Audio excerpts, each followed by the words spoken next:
Hello everybody, welcome back to a brand new video. So I know this episode is actually going to be rather short today, however do not be disappointed because I plan on uploading again very soon, so y'all stay tuned for that.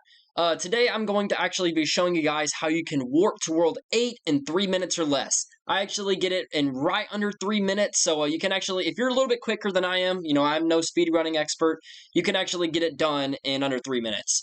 Easy.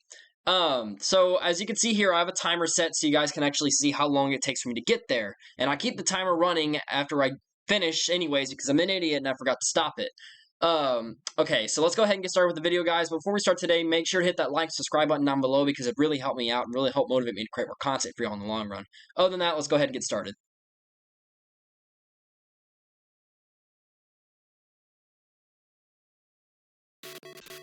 Hello everybody, so I'm actually going to be doing a voiceover for this, because doing this actually requires a great deal of concentration, a lot more than I'm actually used to, by the way. I figured that I'd go ahead and do a voiceover instead. So the first thing you need to do is, of course, go to that first pipe on World 1-1, the fourth pipe that you actually come across while playing through the level, and you warp through that. And if you're quick enough, you can actually get through it within there being 379 seconds left on the clock. That's typically the fastest I could go. I do apologize for any lag that you may see, guys. For some reason, whenever I was recording, I just kept having random lag spikes that I couldn't figure out, like the reason for. Although I suspect it might be because of my memory. I have pretty low memory at all times, pretty much, because I'm running several programs at once when I record. So that's just something that you know, needs getting used to. So the next thing you need to do is you need to make sure you have a power-up. You need to get some sort of big power-up so you can break the blocks and climb on top of there.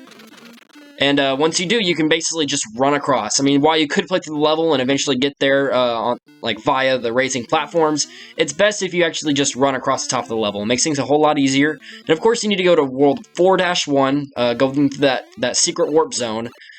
And now you just gotta basically ballers your way through World 4-1. Just run as fast as you can. If you're trying to get this done in under 3 minutes, it's best to just be as quick as possible. If you want to learn all the speedrunning tips, I wouldn't recommend watching this. I'd recommend watching some sort of speedrunning video.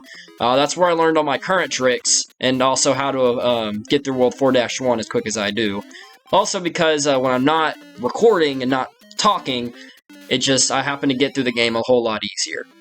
So after you get done with World 4-1, of course you'll go to World 4-2 afterwards. It shouldn't take too long. The transition between levels actually lasts about 10 seconds, especially when you're going to an underground level. And the next thing you need to do is make sure to time this jump perfectly, because that is a really tricky spot. I've died there many times, especially while doing test runs on this. And the next part, watch very closely, guys. You got to find these secret blocks. You can't find them until you actually hit them. And what you need to do is you need to crouch down and then find a way to jump and break that block. And once you do, it'll spawn a vine. And then all you gotta do, bam, just climb the vine.